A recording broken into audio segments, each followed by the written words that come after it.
India ചത്ത സമ്പദ് വ്യവസ്ഥ എന്നാണ് ട്രംപ് കുറെ നാൾ മുമ്പ് പറഞ്ഞത്. പക്ഷെ ട്രംപിന്റെ നാക്ക് നല്ലതാണ് കേട്ടോ. അപ്പൊ അതിനുശേഷം ഇന്ത്യക്ക് വച്ചടി കയറ്റമാണ്. GDP, ഇപ്പൊ GST പുതിയ മാറ്റങ്ങൾ, അങ്ങനെ ഇന്ത്യ വലിയ രീതിയിൽ കൊണ്ടിരിക്കുകയാണ്.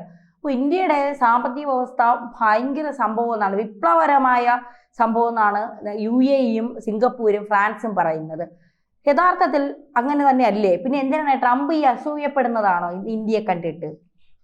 ഈ സാമ്പത്തിക വിപ്ലവം എന്നാണ് പറയുന്നത്. ഇന്ത്യ എന്ന് പറയുന്നത് സാമ്പത്തിക വിപ്ലവത്തിന്റെ രാജ്യം. പറഞ്ഞതാരൊക്കെയാണ്? ചില്ലറക്കാരന്മാരെന്നല്ല പറഞ്ഞത്. France, UAE, Singapore, Nepal, Bhutan, ഇത്രയും രാജ്യങ്ങളാണ് പറഞ്ഞത്.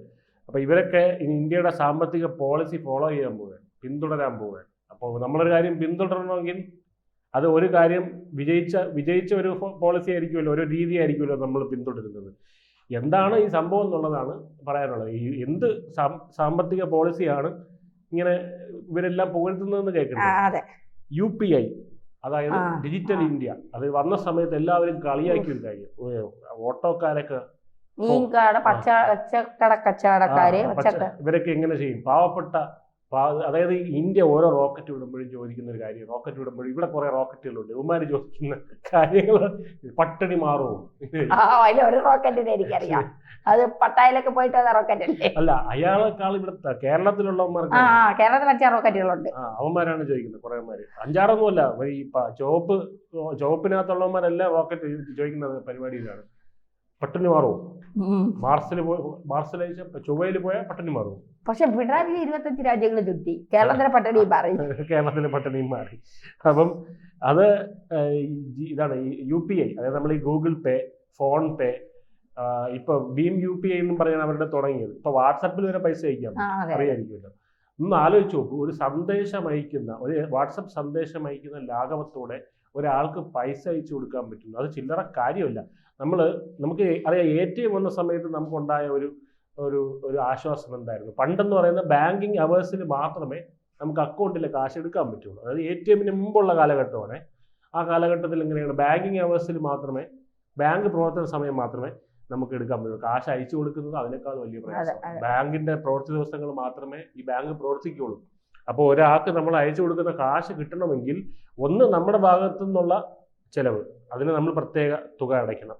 2, ഈ പൈസ ഏറ്റുവാങ്ങുന്നവരും പൈസ അടയ്ക്കണം. അറിയായിരിക്കുമല്ലോ, വിദേശത്തുള്ളവർക്കൊക്കെ അന്ന് മാതാപിതാക്കളും അല്ലെങ്കിൽ ഭർത്താവിനും ഭാര്യയ്ക്കൊക്കെ പൈസ അയച്ചു കൊടുക്കണമെന്നുണ്ടെങ്കിൽ വലിയ തൊല്ല പരിപാടിയായിരുന്നു. കാശ് മുടക്ക് വേറെയും. അത് ATM വന്നപ്പോഴത്തേക്ക് ഒരു പരിധി കുറഞ്ഞു. കാശ് മുടക്ക് എന്നുള്ളതിലല്ല, ഈ നമുക്ക് ഈ കാശ് എടുക്കാൻ പറ്റുന്ന ഒരു സാഹചര്യം. അതായത് ബാങ്ക് അവേഴ്സ് അല്ല, പാതിരാത്രിക്ക് വേണമെങ്കിൽ കാശ് അക്കൗണ്ടിൽ നിന്ന് എടുക്കാം എന്നുള്ളൊരു ATM-ന്റെ ആദ്യത്തെ പരസ്യമൊക്കെ അങ്ങനെയായിരുന്നു. എനിക്കിപ്പോഴും ഓർമ്മയുണ്ട്.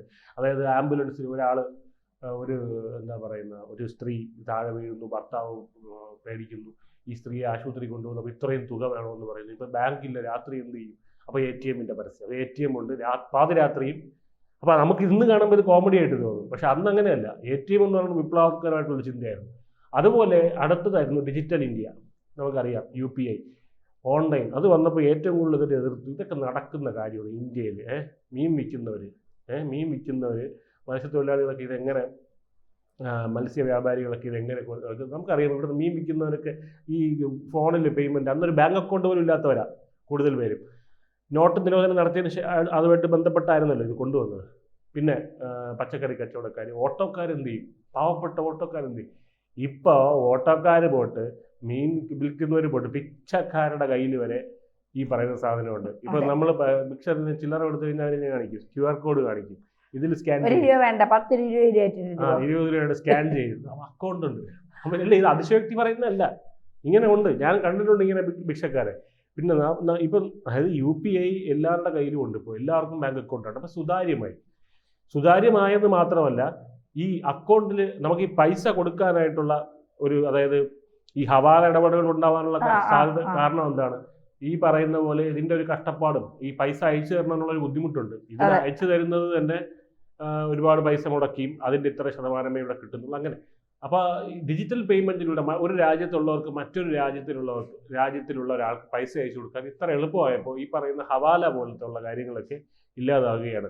അപ്പൊ സാങ്കേതിക വിദ്യ ഇത്തരത്തിൽ ഉപയോഗിക്കാനുള്ള ഇന്ത്യയുടെ അല്ലെങ്കിൽ നരേന്ദ്രമോദി സർക്കാരിന്റെ, അങ്ങനെ തന്നെ എടുത്തു പറയേണ്ടി വരും, സർക്കാരിന്റെ മികവ് തന്നെയാണ് അത് കാണിക്കുന്നത്. അന്ന് ഇത് വന്നപ്പോൾ പറഞ്ഞ എല്ലാവരും ലഭ്യരായി. ഇപ്പൊ നമ്മൾ ഗ്രാമത്തിൽ ചെന്ന് പണ്ടാണെങ്കിൽ ഒരു 10 വർഷം മുന്നേ ആണെങ്കിൽ ശരിയാണ്, ഒരു കടയിൽ ചെന്ന് ചേട്ടാ ഗൂഗിൾ പേ ഉണ്ടോ എന്ന് വെച്ച് കഴിഞ്ഞാൽ അത് വിൽക്കുന്ന സാധനം ഉണ്ടെന്ന് അവർ ചോദിക്കും.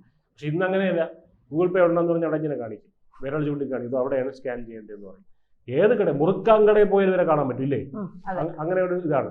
അപ്പോൾ അങ്ങനെയുള്ള ഒരു വളർച്ചയാണ് ഇന്ത്യയുടെ ഈ ഒരു UPI ഇതിലേക്ക് കൊണ്ടുവരുന്നത്. അപ്പോൾ ഇതൊരു ആഭ്യന്തര വിജയമായിട്ടാണ് പറയുന്നത്. കാരണം 130-140 കോടി ജനസംഖ്യയുള്ള ഒരു രാജ്യത്തിനകത്ത് നടത്തിയെടുക്കുക എന്ന് പറഞ്ഞാൽ ചില്ലറ കാര്യമില്ല.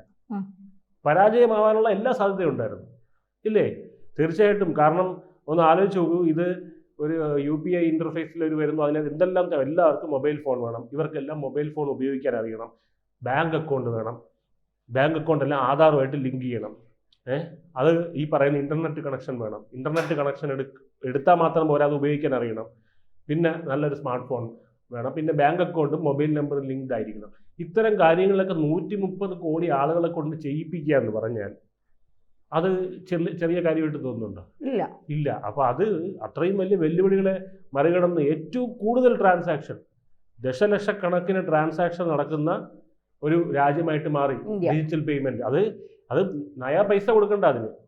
ഒരു ഇന്ത്യക്കാരന് മറ്റൊരു ഇന്ത്യക്കാരന് പൈസ അയച്ചു കൊടുക്കാൻ നയാ പൈസ, ഇതിനിടയിൽ മിഡിൽ ബ്രോക്കർ ഇല്ല, മിഡിൽ മാൻ ഇല്ല. അപ്പൊ അതുകൊണ്ട് അതില്ല.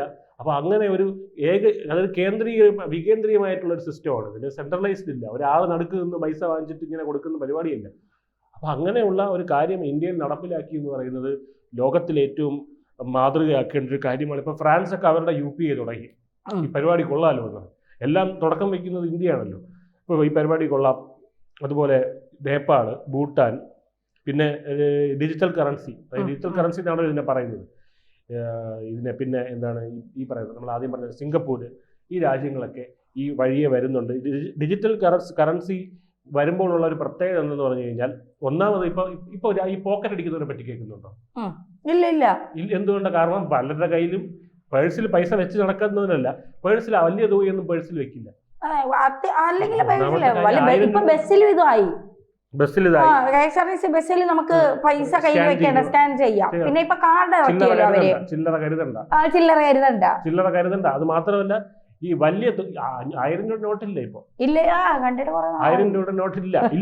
നോട്ടില്ല. 500 ഉണ്ടെന്ന് തോന്നുന്നു. 500 അത് കണ്ടിട്ട് കണ്ടിട്ട് കുറെ നാളായി. ശരിയാണ്, 100 രൂപ ഉണ്ടെന്ന് തോന്നുന്നു. ഞാൻ നോട്ടുകൾ ഇടുന്നത് കുറെ നാളായി. കാരണം അക്കൗണ്ടിലാണല്ലേ പൈസ മുഴുവൻ, എല്ലാം ഫോൺ വഴിയാണ്. അക്കൗണ്ടിലില്ല. ഞാന് കാരണം എന്താ പറയാ, വണ്ടിക്ക് കാറ്റടിക്കണമെങ്കിൽ പോലും അവിടെയും 10 രൂപ കൊടുക്കണം, 10 അവിടെയും കാണും സ്കാനർ. അപ്പൊ എല്ലായിടത്തും ഉണ്ട്. അപ്പൊ ഞാൻ നോട്ട് കൈകൊണ്ട് തൊട്ടിട്ട് നാളായി. അതൊക്കെ നമ്മൾ ചിന്തിക്കുന്നതിനപ്പുറമുള്ള, നമ്മൾ ജീവിതത്തിൽ ചിന്തിച്ചിട്ടുണ്ടോ അങ്ങനെയൊക്കെയുള്ള കാര്യങ്ങൾ? ഈ സർക്കാർ ആയതുകൊണ്ട് മാത്രം 70 വർഷം ഇന്ത്യ ഭരിച്ച സർക്കാരിന് കഴിഞ്ഞില്ലല്ലോ. അതെ, നോട്ട് നിരോധനം നടത്തിയപ്പോ എന്തെല്ലാം ഇവരെ ഈ സർക്കാരിനെ പറയുന്നത്. അദ്ദേഹം പറഞ്ഞു 50 ദിവസത്തിനുള്ളിൽ ഇത് ഞാൻ ചെയ്തത് തെറ്റാണെന്ന് തോന്നിയാൽ നിങ്ങൾ എന്നെ തൂക്കിക്കൊന്നു എന്ന് പറഞ്ഞു. എന്നിട്ട് അദ്ദേഹത്തിന്റെ വാക്കുകൾ എടുത്ത് കരഞ്ഞു. അന്നാണ് അദ്ദേഹത്തിന് മോങ്ങി ജി എന്ന് കേരളത്തിലുള്ള ഒരു പേരിട്ടത്. അപ്പൊ അങ്ങനെയല്ല, ഈ പപ്പു വരെ ഇപ്പൊ ഈ UPI ഉപയോഗിക്കുന്നേ. അല്ല, നല്ലത് എന്തെങ്കിലും ഉണ്ടെങ്കിൽ അത് നമുക്ക് ഇടന്ന് പറയും. നല്ലതുണ്ട്, അത് മോദിയുടെ വീട്ടിൽ നിന്ന് കൊണ്ടുവന്നേ എന്നുള്ള രീതിയിൽ പറയും.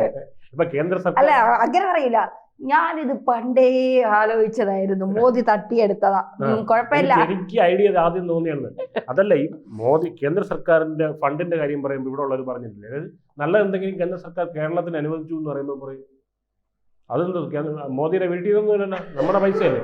അതേസമയം പിണറായി വിജയന്റെ ഫണ്ടിൽ നിന്ന് കൊടുത്തെന്ന് പറഞ്ഞു കഴിഞ്ഞാൽ പറയും അത് കരുതലുള്ള ലോകം, നന്മയുള്ള മുഖ്യൻ. എന്തൊരു കരുതലാണ് ഈ മനസ്സിന് എന്ന് പറയും. അപ്പൊ അങ്ങനെ പറയുന്ന ടീമുകളാണ്. അപ്പൊ അതുകൊണ്ട് അവരുടെ തമ്മിൽ തർക്കിച്ചിട്ട് കാര്യമില്ല. എന്തായാലും UPI എന്നുള്ള മാതൃക, ഇത് പപ്പവും പിണറായി ഒന്നും ഇല്ലെങ്കിൽ നമ്മൾ എന്ത് ചെയ്തല്ലേ? പിണറായി ഇല്ലാതെ അവസ്ഥയിലേക്ക് ചിന്തിക്കാൻ പറ്റില്ല. 2016 തൊട്ട് 26 വരെ പിണറായി ഇല്ലായിരുന്നെങ്കിൽ കേരളത്തിൽ രാഷ്ട്രീയ അനിശ്ചിതാവസ്ഥ ഉണ്ടാവുമെന്ന് വിശ്വസിക്കുന്ന ആളാണ്. കാരണം എനിക്ക് VD സതീശൻ കേരളം ഭരിക്കുന്നത് ചിന്തിക്കാൻ പോലും പറ്റാത്ത കാര്യമാണ്. ഓക്കെ, അതവിടെ നിൽക്കട്ടെ. അപ്പൊ എന്തായാലും ഇല്ല, അദ്ദേഹം പ്രതിസന്ധികളെ നേരിട്ട കാര്യം നമ്മൾ പിണറായി കുറെ കാര്യങ്ങളൊക്കെ പ്രതിസന്ധികൾ എങ്ങനെ നേരിട്ടു എന്നുള്ള കാര്യം എന്തായിക്കോട്ടെ,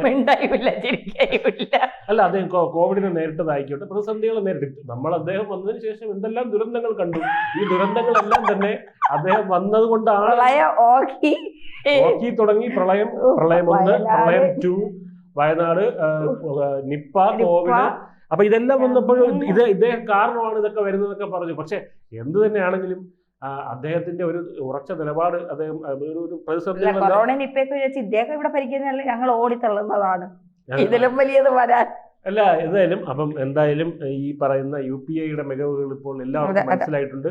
അന്ന് വിമർശിച്ചിരുന്നവർ കൂടി UPIയുടെ ഈ പറയുന്ന മികവിന്റെ ആനുകൂല്യം അനുഭവിക്കുന്നവർ എന്നുള്ളതാണ് UPIയുടെ ഏറ്റവും വലിയ വിജയം. അതെ.